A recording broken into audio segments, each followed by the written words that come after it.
Well, a very good morning, good afternoon, wherever you are.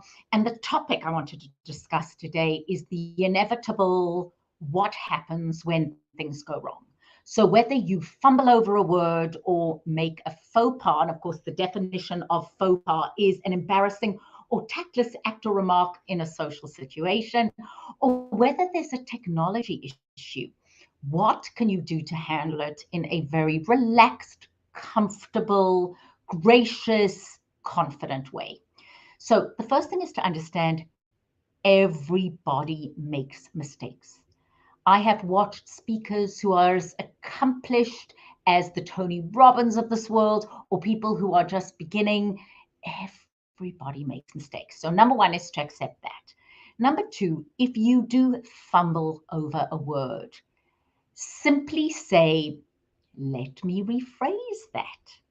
That's a very simple thing to do. Just a let me rephrase that. Or let me put that another way. What you don't want to do is look embarrassed or uncomfortable. If there's a technical issue and it's going to take some time, please don't make your audience of 1 or 100 or 1,000 suffer through that. So you don't want to have people wait while you troubleshoot. So simply do something like, we seem to be having some technical issues. While I get my slide deck up, if you would take a 5-minute break. Or we're having some technical issues, look very relaxed. It happens, it happens, it happens. It's happened to me and I've been speaking and training for many decades and it still happens to me. And again, just be transparent, explain what's going on and give people an activity while you troubleshoot. Over the last 2 years, watching virtual and hybrid presentations, I've seen too many people get flustered. And it's a sense of, I did something wrong. You can have prepared and practiced, and at the last minute, there's an issue with an internet connection or something else.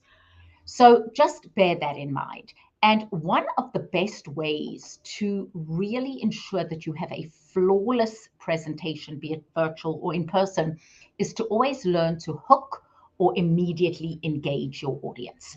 So I'm going to give you some ideas about how to do that. If you prepare the hook, the beginning of your presentation, the chances are if the rest goes well, that's great. But if there's an issue after that, you'll handle it seamlessly. So my point of today is to say, yes, glitches, faux pas, and fumbles happen. I've been live on television when I've had to say, let me rephrase that. I've done a presentation for 1,000 people when I've had to go, times like this, I wish I had a teleprompter. Or let me put that another way. As long as you are relaxed, you don't sabotage yourself. The minute you look tense or uncomfortable, that's where the problem lies. And learning to hook your audience is an excellent way of being relaxed and ensuring that the rest of your presentation goes flawlessly. So here goes.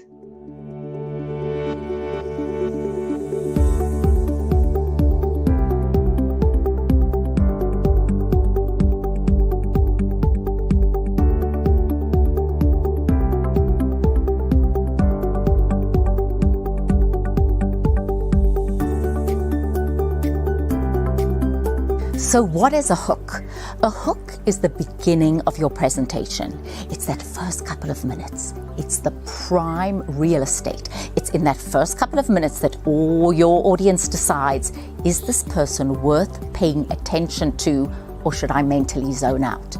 So whether you are giving a presentation in person or virtually, please remember that there's certain ways that you can immediately grab your audience's attention.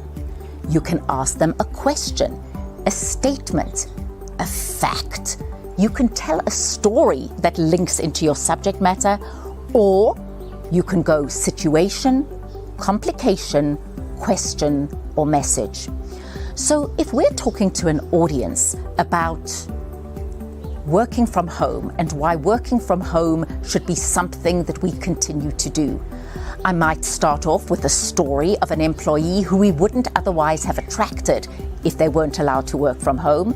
Or I could tell you statistically or factually the amount of individuals who would prefer to work from home.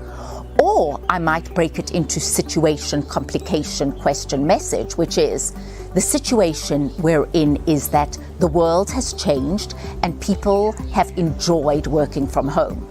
The complication is we are now forcing people to go back into the workplace. The question is, what can we do to bridge that gap? Well, that's what I'm here to talk to you about. So please think about how you are going to start a presentation and do it in a way that poses a question and says that your presentation is going to answer that question. I'm Nadia, and for more tips and techniques on virtual or in-person presentations, please go onto my website, nadiaspeaks.com.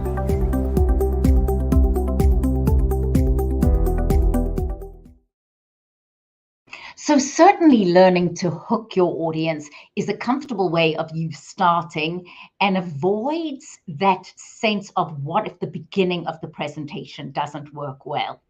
Another question I get asked most, besides confidence and how to begin a presentation in a masterful way, which I just showed you. Again, the point of today's focus was on how do we handle glitches in a way that feels comfortable, or how do we prevent them? And a hook is an excellent way of preventing them.